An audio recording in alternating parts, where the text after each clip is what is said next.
آمن الرسول بما أنزل إليه من ربه والمؤمنون كل آمن بالله وملائكته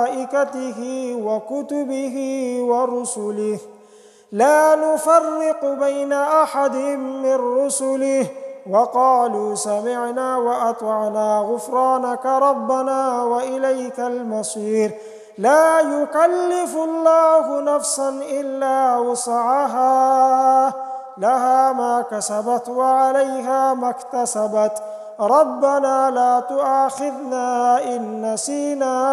أو أخطأنا ربنا ولا تحمل علينا إصرا كما حملته على الذين من قبلنا ربنا ولا تحملنا ما لا طاقة لنا به واعف عنا واغفر لنا وارحمنا أنت مولانا فانصرنا على القوم